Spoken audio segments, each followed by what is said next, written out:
नमस्कार। आज यूनिट 1 के पार्ट बी में मैं डॉक्टर राकेश परमार आप सभी का स्वागत करता हूं। आज हम यूनिट 1 का पार्ट बी पढ़ेंगे। आज के इस लेक्चर्स में हम देखेंगे कि टीचिंग के ऑब्जेक्टिव्स क्या होते हैं, है ना। ऑब्जेक्टिव्स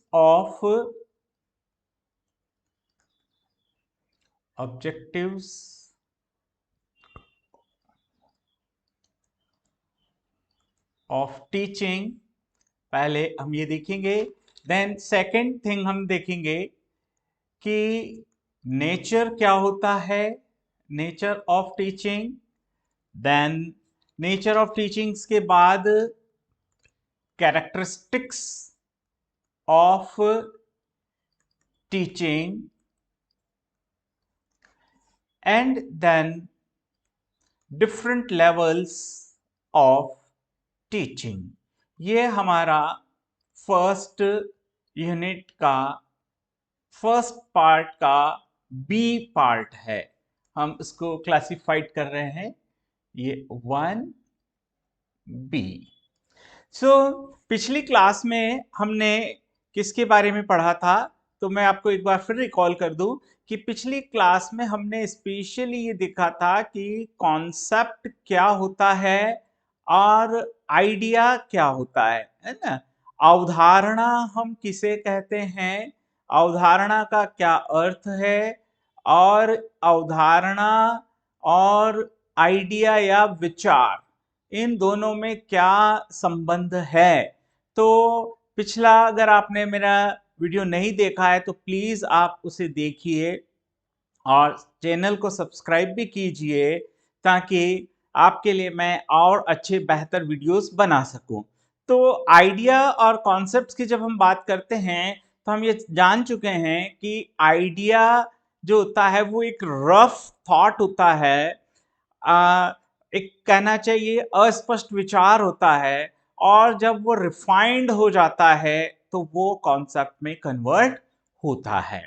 अब जब हम टीचिंग्स के बारे में बात करते हैं तो टीचिंग्स के बारे में हम देखें कि टीचिंग का यहाँ पर क्या है, तो आप देखें कि टीचिंग्स में आइडिया जो है वो उतना महत्वपूर्ण नहीं है जितना कि कॉन्सेप्ट है। तो ऑब्जेक्ट आज हम देखेंगे कि टीचिंग का ऑब्जेक्टिव्स क्या है ना।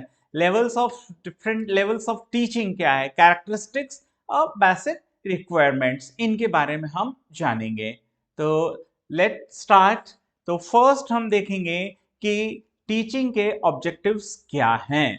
तो टीचिंग के जो ऑब्जेक्टिव्स हैं उसमें हम पहला ऑब्जेक्टिव्स अगर हम देखें तो इसमें ब्रिंग द चेंज, है ना, टू ब्रिंग द चेंज, परिवर्तन लाना, है ना।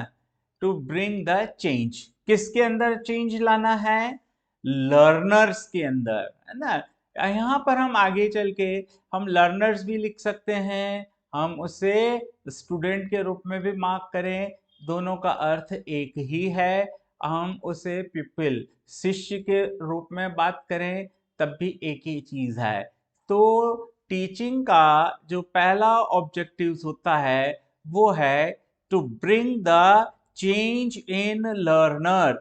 शिक्षार्थी जो है या विद्यार्थी जो है उसके अंदर परिवर्तन लाना, उसके अंदर बदलाव लाना, ये टीचिंग का पहला उद्देश्य होता है। तो टीचिंग का जो फर्स्ट मोटिव है यानी फर्स्ट ऑब्जेक्ट जो है वो क्या है, चेंज लाना। देन उसके बिहेवियर, है ना, उसका जो व्यवहार है, बिहेवियर को क्या करना है, बिहेवियर एंड कंडक्ट, उसका आचरण और व्यवहार, उसको शेप प्रदान करना है ना। हम यहाँ पर ऐसे व्यवहार और आचरण, इंग्लिश में मैंने बिहेवियर पहले लिखा है और कंडक्ट बाद में लिखा है, ठीक है। बिहेवियर मतलब होता है आपका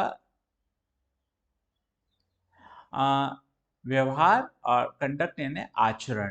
तो उसको हम क्या करते हैं, एक शेप प्रदान करते हैं, एक आकार प्रदान करते हैं।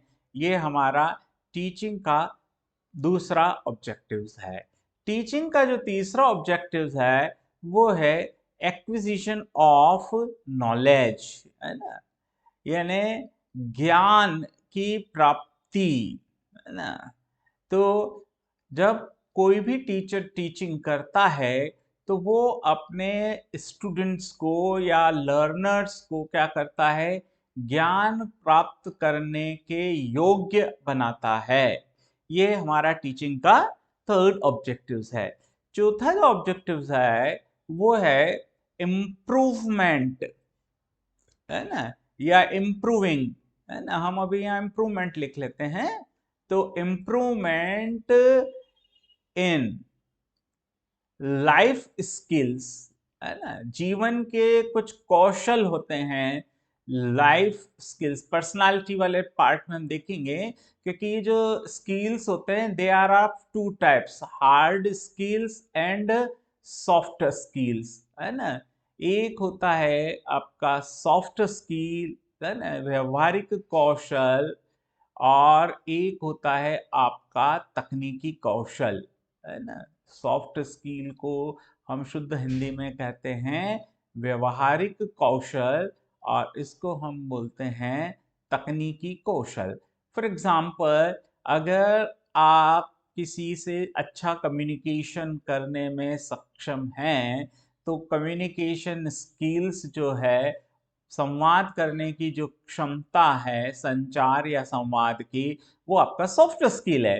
लेकिन अगर आपको कंप्यूटर्स में पाइथन लैंग्वेज आती है या सी प्लस प्लस आता है या आपको अकाउंटिंग्स के बारे में जानकारी, तो all are known as the hard skills.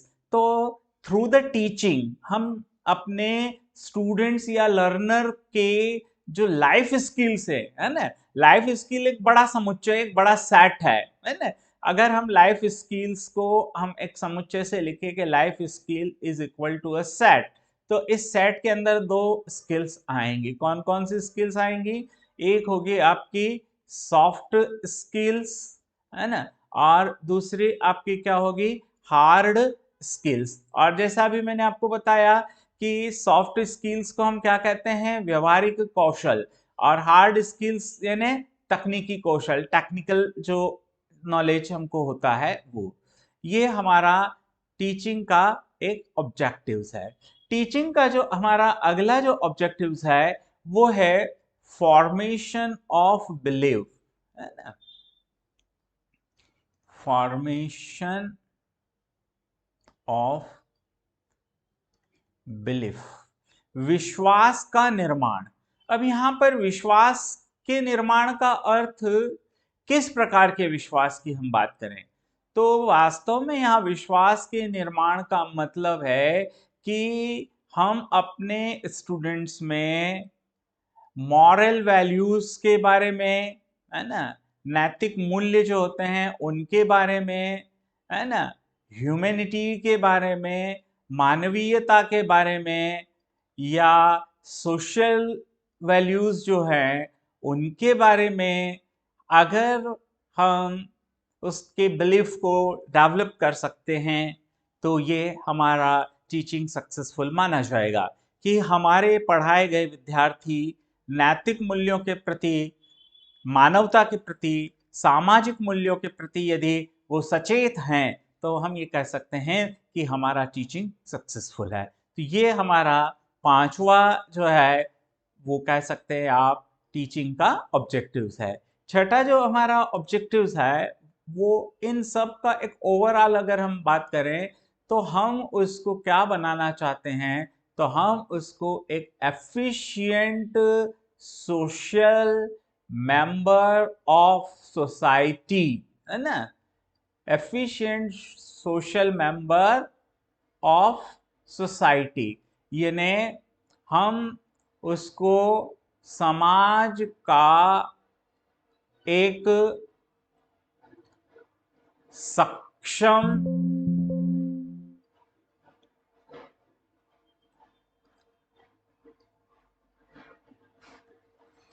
सक्षम सामाजिक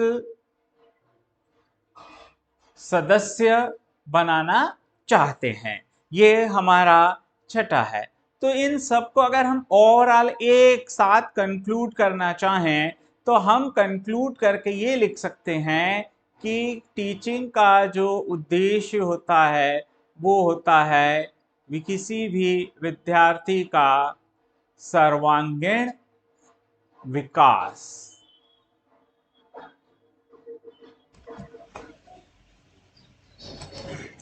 सर्वांगीण विकास के बाद अब अगली बारी आती है कि हम जो टीचिंग करते हैं, है ना, तो what is the nature of teaching, nature of teaching, शिक्षण की प्रकृति, है ना, शिक्षण की प्रकृति यानी टीचिंग का नेचर कैसा होता है ना?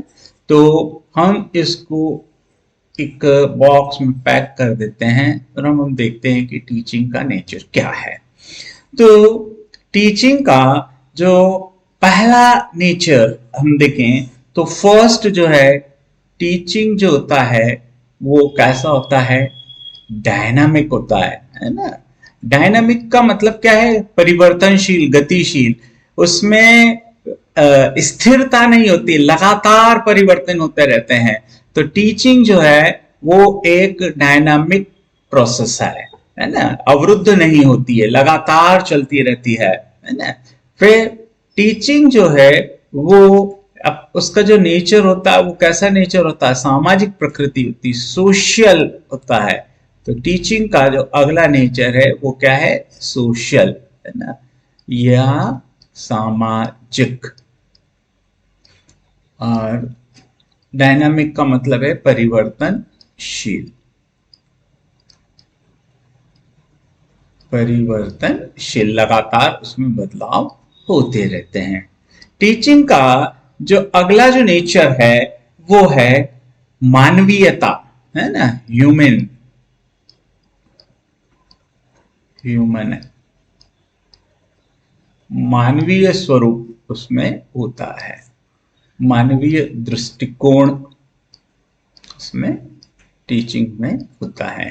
देन अगला टीचिंग का नेचर जो है, तो टीचिंग क्या है, तो टीचिंग कला भी है और एज वेल एज साइंस भी। अंतर्द्वंद हमेशा चलता रहता है। कुछ लोग जो है वो टीचिंग को कला कहते हैं, कुछ विज्ञान कहते हैं, लेकिन वास्तव में ये इन दोनों का एक सामंजस्य है। तो टीचिंग नेचर वाइज कला भी है और साथ में विज्ञान भी है ना। आपके पास नॉलेज है, सब कुछ है, लेकिन अगर आपके पास प्रस्तुतिकरण की कला नहीं है तो आप एक अच्छे टीचर नहीं हो सकते। तो teaching is an art as well as the science also. Then आता है कि टीचिंग का जो नेचर है, तो टीचिंग का नेचर औपचारिक भी हो सकता है, फॉर्मल नेचर भी हो सकता है, और टीचिंग जो है वो इनफॉर्मल भी होती है। इन्हें दो प्रकार की प्रकृति दोनों इसमें पाए जाते हैं, औपचारिक और अनौपचारिक, है ना। हम ऐसा कहते हैं ना कि ठोकर खा के ठाकुर बनना, है ना। यहाँ ठाकुर से मतलब जाति वाला ठाकुर नहीं है, एक ये प्रोवर्ब है। तो ऐसा क्यों कहा जाता है, क्योंकि जीवन के कुछ लेसन्स ऐसे होते हैं जो किताबों में नहीं पढ़ाए जाते हैं, लेकिन जब व्यक्ति के सामने वो स्थितियां निर्मित होती है तो वो अपने आप सीख जाता है। लोग कहते हैं ना कि अगर बादाम खाने से अक्ल आती तो दुनिया का हर व्यक्ति जो है वो अक्लमंद हो जाता।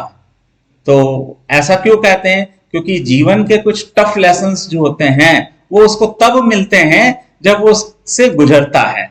तो ये एक्चुअल में क्या है, इनफॉर्मल टीचिंग है। तो formal teaching, informal teaching.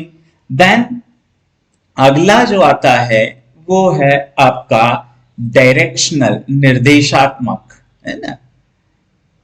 Directional. Teaching का जो नेचर होता है वो कैसा होता है, निर्देशात्मक प्रकृति का होता है। डायरेक्शनल, निर्देशात्मक। देन टीचिंग जो है वो इंस्ट्रक्शनल होती है। अब आप देख रहे होंगे कि दो ये अलग अलग वर्ड हैं, तो दोनों का मीनिंग भी अलग अलग होता है। ध्यान रखे, कभी भी लैंग्वेज में एक जैसे दो शब्द नहीं हो सकते, वो कहीं ना कहीं किसी न किसी परिप्रेक्ष्य में भिन्नता के साथ उपयोग किए जाते हैं। तो यहाँ इंस्ट्रक्शंस के लिए हम क्या यूज करते हैं, अनुदेशनात्मक या अनुदेशक, है ना, अनुदेशन भी हम कह सकते हैं। तो टीचिंग जो है वो बाय नेचर इंस्ट्रक्शनल होती है। फिर टीचिंग जो होती है वो कंडीशनिंग नेचर की होती है, अनुबंधन, कंडीशनिंग, अनुबंधन। ये हमारा अगला टीचिंग का नेचर है। देन और यदि हम बात करें तो बहुत इंपॉर्टेंट वर्ड अब मैं लिख रहा हूं, टीचिंग जो है वो इंडॉक्ट्रिनेशन होती है ना, इंडॉक्ट्रिनेशन। ये जो वर्ड है इसको आपको समझना है। प्रतिपादन मतलब वास्तव में देखा जाए तो इसके द्वारा हम विद्यार्थी में या लर्नर में किसी विश्वास को उत्पन्न करते हैं, तो वो तभी उसको स्वीकार करता है जब वो वेरीफाइड हो जाता है, प्रतिपादित हो जाता है। तो टीचिंग जो है वो इंडॉक्ट्रिनेशन नेचर्स की होती है। साथ में ये एक क्रिया है ना, डूइंग, इसमें ये और कैसी क्रिया, ये एक्टिव है, पैसिव क्रिया नहीं है। और साथ ही साथ टीचिंग का नेचर क्या होता है, रेमेडियल होता है, निदानात्मक होता है। कहीं कोई प्रॉब्लम्स आती हैं तब हम क्या करते हैं, उसको निदान करते हैं, तो रेमेडियल। तो these are the nature of teaching. ये टीचिंग की या शिक्षण की प्रकृति है। शिक्षण की प्रकृति के पश्चात हम आते हैं कि इसको पूरा इसके विशेषताएं लिखें, है ना, कि टीचिंग के कैरेक्टरिस्टिक्स क्या है, विशेषताएं क्या है। तो टीचिंग की सबसे पहली विशेषता है कि वास्तव में ये क्या है, तो teaching is nothing but it is a system of actions, है ना, क्रियाओं का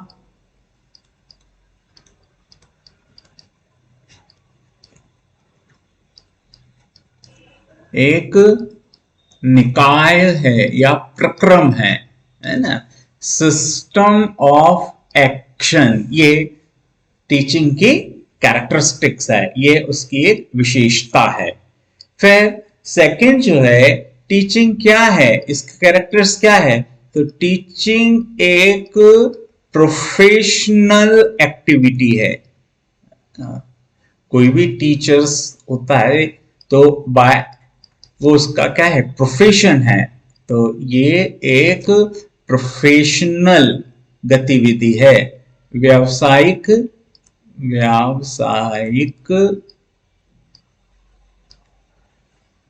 गतिविधि।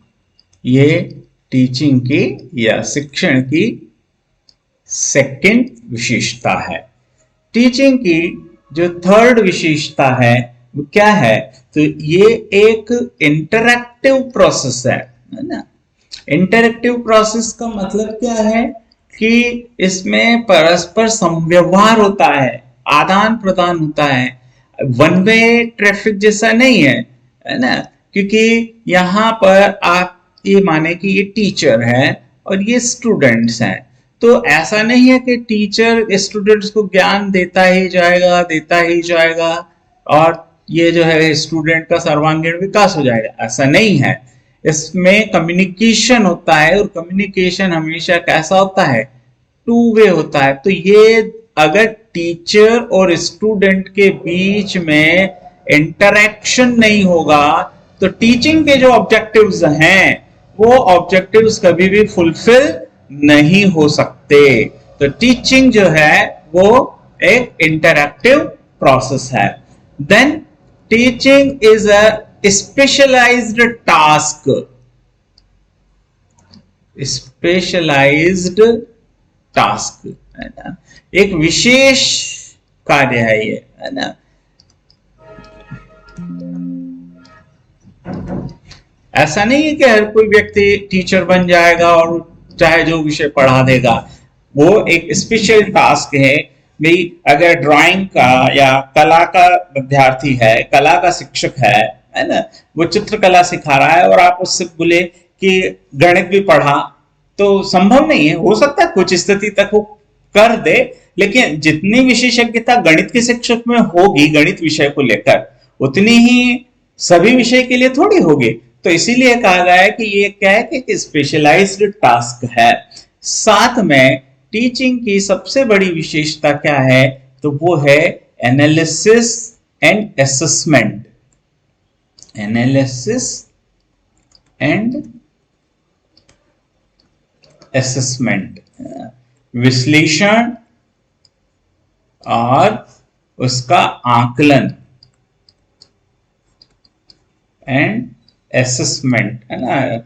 विद्यार्थियों के जो असेसमेंट टेस्ट और जो हम लेते हैं वो इसी का तो एक अभिन्न भाग है। तो ये हमारी टीचिंग के कैरेक्टरिस्टिक्स हुए। तो इसके बाद हम आगे अब जाते हैं आज की सबसे महत्वपूर्ण और उस भाग में अब हम जा रहे हैं जो एग्जाम्स के पॉइंट ऑफ व्यू से बहुत बहुत महत्वपूर्ण है, और वो है हमारे टीचिंग के लेवल्स।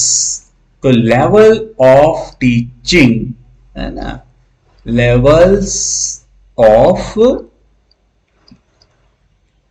टीचिंग या शिक्षण के स्तर। आप बिल्कुल भी इस टॉपिक को मत छोड़िएगा, क्योंकि इसमें से क्वेश्चन आना निश्चित है। 100% लेवल्स ऑफ टीचिंग में क्वेश्चन पूछा ही पूछा जाता है। तो आपको ये वीडियो भी स्किप नहीं करना है, ये ध्यान रखें, आपको इसे पढ़ना ही पढ़ना है। तो यहां पर हम बात करेंगे टीचिंग के 3 डिफरेंट लेवल्स की, और ये 3 डिफरेंट लेवल्स को यदि हम एक पिरामिड्स के रूप में बात करें तो टीचिंग के ये 3 डिफरेंट लेवल्स जो हैं वो इस तरीके से हम दर्शा सकते हैं। जो टीचिंग का पहला लेवल है, प्राइमरी फर्स्ट स्टेज पर जो लेवल है, उस लेवल को कहा जाता है मेमोरी लेवल। ये टीचिंग का पहला लेवल है। टीचिंग का जो सेकंड लेवल है, ये फर्स्ट लेवल हुआ, देन फिर सेकंड लेवल जो होता है, this is called the understanding level. ये हमारा सेकंड लेवल है ना।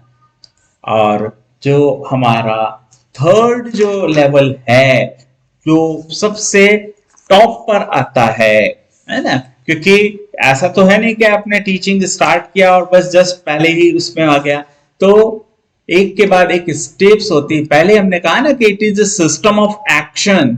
तो थर्ड जो होता है वो होता है reflective level. So memory level, understanding level and reflective level. तो अब हम एक एक करके इन लेवल्स को समझेंगे कि ये लेवल क्या है। तो टीचिंग का सबसे पहला लेवल क्या आ रहा है? Memory level. ये बेस है, फाउंडेशन है। और ये रिफ्लेक्टिव लेवल जो है ये क्या है? सबसे टॉप पर है, सर्वोच्च शिखर पर है। और इन दोनों के बीच में कौन आ रहा है? Understanding level. मतलब जब भी टीचिंग प्रोसेस होती है तो पहले लर्नर इस स्टेज से गुजरेगा, इस लेवल से गुजरेगा। इस लेवल से गुजरने के बाद वो कहां जाएगा? तो वो जाएगा सेकेंड लेवल पर, और सेकेंड लेवल है अंडरस्टैंडिंग, और अंडरस्टैंडिंग लेवल से फिर वो जाएगा कौन से लेवल पर, रिफ्लेक्टिव लेवल्स पर। तो ये तीन डिफरेंट लेवल्स हैं, इनके बारे में अब हम पढ़ेंगे। तो फर्स्ट हम बात करते हैं टीचिंग का मेमोरी लेवल। तो मेमोरी लेवल जो है ये प्रथम स्तर है, मेमोरी लेवल। तो यहां पर जैसा इसके नाम में ही आ रहा है मेमोरी लेवल, मेमोरी का मतलब क्या होता है, स्मृत या स्मृति, है ना, याद रखना। तो इस स्तर पर हम चीजों को केवल क्या करते हैं, याद रखते हैं। आपने देखा होगा कि ये जो लेवल है ये आपका कहाँ होता है, तो ये लेवल आपका प्राइमरी लेवल पर होता है, नर्सरी से लेके तो आप मान कर चले कि 5th 6th तक आप इसी लेवल में चलते हैं, है ना। लेस और मोर हो सकता है, लेकिन हम बहुत मोटी तौर पर बात करें तो जो प्राथमिक शिक्षा जो होती है आप वो सब कहाँ आती है, मेमोरी लेवल्स पर आती है। इस स्थिति में बच्चा क्या होता है, पूरी तरह से उसका जो माइंड जो है, उसका जो ब्रेन है ना, बच्चे का जो मस्तिष्क है, तो बच्चे का मस्तिष्क पूरी तरह से क्या है, खाली है, एम्प्टी है ना। अब ये जो खाली मस्तिष्क है इसमें हम क्या कर रहे हैं, टीचर मतलब शिक्षक इसके अंदर मेमोरीज डाल रहा है ना, इसको लोड कर रहा है सूचनाओं से, क्योंकि ये तो अभी ब्लैंक है। ये बिल्कुल वैसा ही है कि मार्केट से आप अगर मान लिया कोई आप हार्ड डिस्क लेकर आए या आप कोई पेन ड्राइव लेकर आए, ठीक है। अब आप जब मार्केट से पेन ड्राइव लेकर आए तो वो पेन ड्राइव स्टार्ट में कैसा है ना, वो खाली है ना, उसमें कुछ भी नहीं है। पेन ड्राइव हो सकता है, आपका हार्ड डिस्क भी हम इसी में लें, तो ये हार्ड डिस्क अभी आपकी खाली है। अब सबसे पहले आप इसमें क्या करते हैं, तो सबसे पहले आप ऑपरेटिंग सिस्टम जो होगा, है ना, आपका जो भी विंडोज है या उबंटू है या आपका मैक है, जो भी है, तो आप इसमें क्या कर रहे हैं, ऑपरेटिंग सिस्टम हार्ड डिस्क में इंस्टॉल करना पड़ेगा आपको। और ऑपरेटिंग सिस्टम के साथ साथ आप इसमें क्या करेंगे, सर्टन सॉफ्टवेयर्स इंस्टॉल करेंगे, और उन सॉफ्टवेयर्स के बेसिस पे फिर आगे आपके लिए वो यूजफुल होगा। तो हमारे पास लर्नर जब इस संसार में आता है, बच्चे का जब जन्म होता है, तो उसकी हार्ड डिस्क यानी उसका जो मस्तिष्क है वो पूरी तरह से खाली है। हम उसमें क्या कर रहे हैं, सूचनाएं प्रेषित कर रहे हैं, हम उसको सूचनाएं दे रहे हैं। तो यहाँ पर ये जो होता है, क्योंकि उसके पास अभी कुछ है ही नहीं, वो विचार शून्य, हम उसमें जैसे विचार रखेंगे तो वैसा ही वो बन जाएगा। तो इसलिए मेमोरी लेवल को क्या माना जाता है कि ये प्रोसेस कैसी है, थॉटलेस प्रोसेस है, विचारहीन प्रक्रिया है या विचारहीन स्तर है। यानी यहां पर एक टीचर्स जिस टाइप से उसको विचार प्रोवाइड करेगा उस तरीके से उसके मस्तिष्क में सूचनाओं का भंडार इकट्ठा होता जाएगा। तो ये जो मेमोरी लेवल है इसका उद्देश्य क्या है ना, तो मेमोरी लेवल के उद्देश्य की अगर हम बात करें तो इसका एकमात्र उद्देश्य क्या है, तो इसका एकमात्र उद्देश्य है जस्ट टू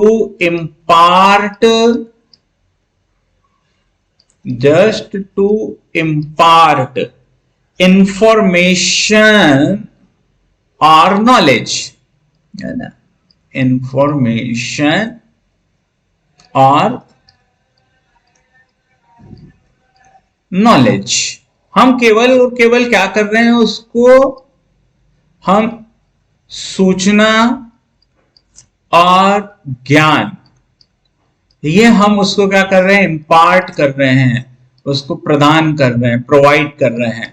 अब आप इसको कैसे समझ सकते हैं? सपोज करो कि हमारे पास एक सामान्य परिस्थिति की हम बात करें तो ये सूर्य है, ठीक है। सूर्य से प्रकाश मिल रहा है हमें, और सूर्य जब होता है तो हम कहते हैं कि ये दिन है, और रात के समय में ये क्या है? चंद्रमा है, ठीक है। तो ये आपका रात है। अब आप कल्पना कीजिए हमारे पास एक टापू है ना? ये एक आइलैंड है, और ये टापू पर हम एक बच्चे को या दो बच्चों को इस टापू पर ले जाते हैं डे फर्स्ट से, यानी वो जब से पैदा हो गए तब से, और पूरा ही निर्जन टापू है, यहाँ पर हमारे अलावा और कोई नहीं है। और अब हम उसको ये सिखाते हैं, जब उसे प्यास की अनुभूति होती है ना, तो हम उसे कहते हैं कि ये भूख लगना है, ठीक है। यानी जब उसे प्यास लगने का हो रहा है तो हम उसे भूख लगना कह रहे हैं। और जब उसे भूख लगती है तब हम उसे कहते हैं कि उसे प्यास लग रही है। और आग जो है हम उसको सिखाते हैं कि वो क्या है? पानी है। और पानी जो है हम उसे बताते हैं कि ये क्या है? आग है। हम ये कहते हैं कि ये सूर्य नहीं है, ये चंद्रमा है। और दिन को हम बताते हैं कि वो रात है, रात को हम बताते हैं कि ये दिन है, चंद्रमा को हम बताते हैं कि ये सूर्य है। और हम इस बच्चे का पालन पोषण यहाँ पर करते हैं, या ग्रुप्स ऑफ चिल्ड्रन भी हो सकते हैं, डे फर्स्ट से, जब से वो इस धरती पे पैदा हुए तब से। उनको हम बाकी किसी बाहरी दुनिया के संपर्क में आने ही नहीं देते हैं, ठीक है। अब हम यहां से मान लिया कि 5 साल बाद उन बच्चों को हम कहां पर लाएं? मेन लैंड पर ले आए, मुख्य जमीन पर ले आए, मुख्य भूमि पर ले आए। अब चूंकि मुख्य भूमि पर वो अपने जैसे ही दूसरे बच्चों को भी देखेगा, हमने सब चीजें उसको सिखाई हैं, लेकिन हमने क्या सिखाया है? सूर्य को चंद्रमा कहना सिखाया है, तो उसके दिमाग में एक चीज है कि ये सूर्य नहीं, ये चंद्रमा है। चंद्रमा को हमने सूर्य कहना सिखाया है, आग को हमने पानी कहना सिखाया है, पानी को हमने आग। तो इन दोनों में क्या होगा? कॉन्फ्लिक्ट्स क्रिएट होंगे। क्यों क्रिएट होंगे? क्योंकि उसको जो इंफॉर्मेशन प्रोवाइड की गई है वो, और इसको जो इंफॉर्मेशन प्रोवाइड की गई है ये, दोनों क्या है? डिफरेंट हैं। तो यही मेमोरी लेवल है। तो मेमोरी लेवल पर हम उसको जैसा इंफॉर्मेशन दे देते हैं वो उसी को गैदर कर लेता है, और उसी को आगे भविष्य के लिए वो याद रखता है। तो ये just impart the information and knowledge. अब आप सोच रहे होंगे कि ये इन सब के बारे में हमें किसने बताया? तो इसके लिए नाम आता है, और वो आपको ध्यान रखना है क्योंकि ये पूछा जा सकता है क्वेश्चन। तो जॉन एफ हर्बर्ट, ये एक पेडागोजिस्ट हुए हैं, और इनका जो टाइम पीरियड है वो है 1776 से लेकर तो 1841 का। इन्हें ये जो है 18वीं और 19वीं शताब्दी में हुए हैं, और मेमोरी लेवल के लिए इनको जो है कहा जाता है कि ये मेमोरी लेवल के बारे में इन्हीं ने हमें बताया। तो ये कंसीडर्ड किया जाता है कि मेमोरी लेवल ऑफ टीचिंग जो है वो इन्होंने प्रोवाइड की है। तो आप देख सकते हैं कि ये मेमोरी लेवल्स था। तो मेमोरी लेवल में हमारे उद्देश्य की हम बात करें कि लर्निंग के इस लेवल पर उद्देश्य क्या है, तो सबसे पहला उद्देश्य क्या है? तो फर्स्ट है कि हम इसमें लर्नर को क्या करते हैं?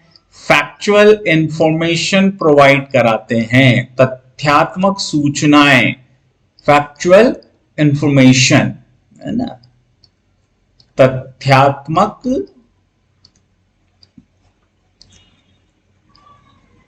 सूचना, ये हमारा पहला एम है। दूसरा जो हमारा एम है मेमोरी लेवल्स पर, वो है टू ट्रेन मेमोरी, है ना, टू ट्रेन मेमोरी, है ना, यानी उसकी स्मृति या स्मरण क्षमता को प्रशिक्षित करना, स्मरण क्षमता या स्मृति को प्रशिक्षित करना, ट्रेनिंग देना, ताकि वो जो हम फैक्चुअल इंफॉर्मेशंस उसको प्रोवाइड कर रहे हैं ना, वो फैक्चुअल इंफॉर्मेशन क्या हो सके, उसके पास मेमोरी में स्टोर हो सके। और थर्ड है, हम उसको क्या करते हैं, रीट्रेन। पहले हम क्या कर रहे हैं, ट्रेन कर रहे हैं, देन हम वापस उसको क्या कर रहे हैं, रीट्रेन कर रहे हैं, पुनर्प्रशिक्षित कर रहे हैं। किस लिए पुनर्प्रशिक्षित कर रहे हैं, कि उसका जो मेमोरी स्टोरेज है, क्योंकि इसमें तो भंडारण क्षमता असीमित है, तो ये जो मेमोरी स्टोरेज है, इसमें हम और जो लर्निंग मटेरियल्स हैं, यानी जो भी शिक्षण संबंधित तथ्य और सूचनाएं, वो और प्रशिक्षित हो सके उनको स्टोर करने के लिए। देन फिर आता है फोर्थ हमारा, वो आता है reproduce and recognise, reproduce and recognise the learned information, है ना, जो हमने लर्न उसको कराया है। तो आप देखें, आपको मोटे मोटे तौर पर बस एक ही चीज ध्यान रखना है, वो ये है कि मेमोरी लेवल में हम क्या करते हैं, तो मेमोरी मतलब ब्रेन, तो ब्रेन के अंदर यानी उसकी मेमोरी को हम ट्रेनिंग दे रहे हैं। किस बात के लिए ट्रेनिंग दे रहे हैं, फैक्चुअल इंफॉर्मेशन को स्टोर करने के लिए। तो वो जब फैक्चुअल इंफॉर्मेशन को स्टोर कर लेता है, तो हम बार बार उसको ट्रेनिंग दे रहे हैं, जब तक ट्रेनिंग दे रहे हैं जब तक कि वो उसको स्टोर ना कर ले। आप इसको ऐसे समझिए कि जो नर्सरी में पोएम्स होती हैं, तो नर्सरी की टीचर्स क्या करते हैं, राइम्स पोएम्स को बार बार याद कराते हैं, और Johnny Johnny yes papa, eating sugar no papa, ऐसे भी बोलते हैं। तो क्या वन टाइम बोलने से ही उसको याद हो जाती है, नहीं होती है, उसको लगातार रिपीट कराते हैं। एक समय ऐसा आता है कि जब उसको पोएम याद हो जाती है, जब वो पोएम याद हो जाती तो फिर हम उसको सेकंड पोएम सुनाते हैं, baa baa black sheep have you any wool, फिर वो याद हो जाती है। तो इस तरीके से हम क्या कर रहे हैं, उसकी स्टोरेज को रिट्रेन करते जा रहे हैं, कि ऐसा नहीं कि एक ही इंफॉर्मेशन दे और वो उसके पास चले गए।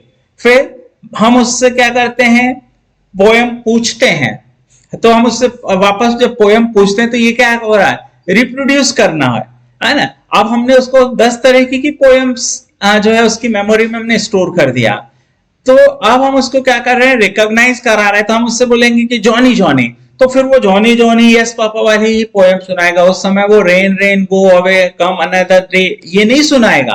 और बारिश हो रही है, रेन हो रही है, हमने उसको उसकी मेमोरी में स्टोर कर दिया है कि बारिश हो रही है, बारिश से संबंधित ये पोयम है। या रात के समय में स्टार्स और ये हम देख रहे हैं, तो हमने ट्विंकल ट्विंकल लिटिल स्टार, तो रात के समय तो हम उसको अगर मान लिया सपोज कह रहे हैं कि भैया रात के समय में क्या होता है, पोयम सुनाओ, ऐसी कोई पोयम याद है जो रात से संबंधित हो, तो फिर वो थोड़ा सा दिमाग पे जोर डालता है, फिर कहता है ट्विंकल ट्विंकल लिटिल स्टार। तो इसका मतलब क्या हो रहा है, वो रिकॉग्नाइज भी तो कर रहा है। तो रिप्रोड्यूस, रिकॉग्नाइज, ये सब क्या है, मेमोरी लेवल्स के कैरेक्टरिस्टिक्स हैं। तो मेमोरी लेवल्स को मोटे तौर पर अगर हम देखें, तो हम यहां पर उसको 3R से याद रखना है। तो ये जो 3R हैं, ये 3R क्या है, तो 3R है रिकॉल, रिकॉग्निशन एंड रिटेंशन।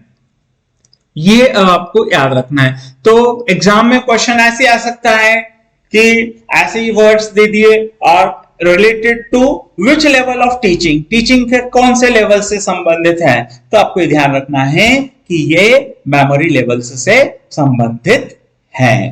तो अभी हमने मेमोरी लेवल्स के ऑब्जेक्टिव्स पढ़े, है ना। अब मेमोरी लेवल्स में जो सब्जेक्ट्स जो मैटर करता है या मेथड्स कौन सी यूज होती हैं, अब हम देखेंगे। तो मेमोरी लेवल्स में तो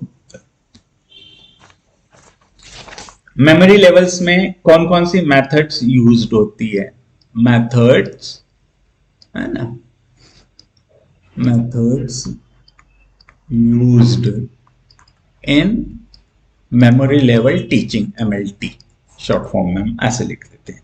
तो मेमोरी लेवल में यहां पर आप देखें कि मेमोरी लेवल कौन सी मेथड है ये, तो ये टीचर डोमिनेंट मेथड है ना, टीचर डोमिनेटेड मेथड है, ये शिक्षक केंद्रित है। इसमें बच्चे का कुछ वो नहीं है, बच्चा अगर अपनी तरफ से टीचर ने कह दिया कि ये देना है तो देन ही कहेगा बच्चा, ऐसा नहीं वो आपसे क्वेश्चन नहीं करेगा। तो इसमें जो मेनली जो होता है वो होता है आपका रिवीजन मेथड और रिव्यू और आपका आस्किंग क्वेश्चन ज्यादातर ये इसी, है ना, एंड ओरल, सबसे बड़ी चीज है ओरल, मौखिक आस्किंग क्वेश्चन। तो ये क्यों है, क्योंकि ये टीचर डोमिनेटेड मेथड है। फिर है ना ड्रिल, अब यहां पर एक वर्ड आ रहा है ड्रिल, तो ड्रिल का मतलब है रिपीटेशन, है ना, ये तो दोहराव, रिपीटेशन और प्रैक्टिस, है ना। आपने कहीं अगर आप किसी प्राइमरी स्कूल से या किसी नर्सरी क्लास के पास से कहीं आपको जाने का मौका मिले या देखें, तो लास्ट पीरियड में क्या होता है, जोर जोर से बच्चे टेबल्स बोलते हैं ना, पहाड़े बोलते हैं, पूरी क्लास एक सूरबद्ध तरीके से, 2 एकम 2, 2 दूना 4, 2 तिया 6, टीचर्स डेली उसको लास्ट पीरियड में ऐसे कराते हैं। तो वास्तव में वो क्या है, ये ड्रिल है, ये रिपीटेशन करा रहे हैं, प्रैक्टिस करा रहे हैं। और ये प्रैक्टिस और रिपीटेशन क्यों करा रहे हैं, ताकि उनमें दक्षता आ सके, they will become the proficient, proficiency आ सके। तो यहां पर ड्रिल मेथड का मतलब ये है। फिर आता है रिव्यू एंड रिवीजन। तो रिव्यू एंड रिवीजन का मतलब क्या है कि बार बार उसको जो है बच्चे को यानी लर्नर्स को या स्टूडेंट्स को क्या करने के लिए कहा जाता है, रिवाइज करने के लिए कहा जाता है ना, देन उससे आस्किंग द क्वेश्चंस। तो टीचर डोमिनेटेड मेथड्स यूज की जाती हैं, जिसमें आपका हो गया ड्रिल, है ना, रिवीजन, रिव्यू और आस्किंग क्वेश्चन। तो इन सब का एक ही पर्पस क्या है, टू क्रिएट या to develop the proficiency in the learner, learner में प्रोफिशिएंसी। अब इसमें टीचर्स का जो रोल है, तो आप देखिए कि मेथड्स कैसी है, टीचर एक्टिव है ये, तो टीचर डोमिनेटेड है, तो इसमें टीचर्स और लर्नर यानी स्टूडेंट्स का जो रोल है, तो टीचर्स का रोल तो क्या है, इसमें बहुत एक्टिव रोल है, लेकिन लर्नर्स का जो रोल है वो क्या है, पैसिव है, निष्क्रिय है। अब यहाँ पे निष्क्रिय का मतलब बिल्कुल निष्क्रिय होने से नहीं है, निष्क्रिय का अर्थ केवल इतना सा है, वो स्टूडेंट अगर निष्क्रिय हो जाएगा तो कुछ सीखेगा ही नहीं। यहाँ निष्क्रियता का अर्थ केवल ये है कि इन दोनों में कौन एक्ट कर रहा है ना, क्योंकि ये तो टीचर्स जो कराएगा लर्नर वही करेगा, तो कर तो रहा है लेकिन वो इस पर बेस्ड है, तो इसलिए इस रेलेवेंस में हम इसको क्या कह रहे हैं, पैसिव कह रहे हैं। तो passive listener desire to do as the directed by the teacher. अब इसमें इंस्ट्रक्शनल मटेरियल्स होते हैं, लिटिल अंडरस्टैंडिंग होती है, और इसमें जो टीचिंग इक्विपमेंट्स होते हैं, तो आप नर्सरी में चले जाएं तो आपको वहां पर क्या होंगे, बहुत सारे टॉयज मिलेंगे, खिलौने मिलेंगे, है ना। और साथ में आपको वुडन ब्लॉक्स मिलते हैं, और साथ में, है ना, आपके ऐसे सपोज करो ये एक ऐसा छोटा ब्लॉक है, फिर एक ये बड़ा ब्लॉक है, फिर एक और बड़ा ब्लॉक है, फिर एक और बड़ा ब्लॉक है। तो टीचर क्या कहता है, इनको एक के ऊपर एक जमाने के लिए कहता है ना। तो स्टार्टिंग में तो बच्चा हो सकता है गलती करे, लेकिन फिर एक समय ऐसा आता है कि वो सबसे पहले बड़ा ब्लॉक रखेगा, फिर उसके ऊपर फिर वो छोटा ब्लॉक रखेगा, फिर उसके ऊपर और छोटा, फिर उसके ऊपर और छोटा। तो इस टाइप से उसके पास ये मटेरियल्स हैं, है ना। उसमें टीचर्स के पास ऐसे डिफरेंट चित्र के फ्लैश कार्ड्स हो सकते हैं, है ना। उसके अलावा आजकल तो ऑडियो वीडियो हो गया है ना। तो बच्चों के क्लासरूम में आपका टीवी हो सकता है, प्रोजेक्टर्स भी हो सकते हैं, उस पर उनको वह फिल्म मूवीज छोटी छोटी दिखाई जा सकती हैं। तो ये सब चीजें इसलिए की जाती हैं ताकि जो लर्नर है हमारा, उसके अंदर क्या हो, क्यूरियोसिटी पैदा हो, उसके अंदर उत्सुकता जागृत हो। तो उसके अंदर अगर उत्सुकता जागृत होगी तो वो क्या होगा, सीखने के लिए मोटिवेटेड होगा। तो ये प्राइमरी लेवल, जो मेमोरी लेवल जिसको हम कह रहे हैं, वहां पर है। अब बात आती है कि इसमें इवैल्यूएशन सिस्टम क्या होता है। तो इसमें इवैल्यूएशन सिस्टम जो होता है वो मेनली तो ओरल ही होता है ना। और बहुत बेसिक चीजें होती हैं उसमें, हम उसका रिटन टेस्ट भी ले सकते हैं ना, उसको हम अल्फाबेट लिखने के लिए कह सकते हैं। बट स्टार्टिंग जितना बेसिक है, बहुत शुरुआत में तो ओरल होगा, फिर ओरल से धीरे धीरे धीरे धीरे शिफ्ट होते हुए वो रिटन पे जाएगा।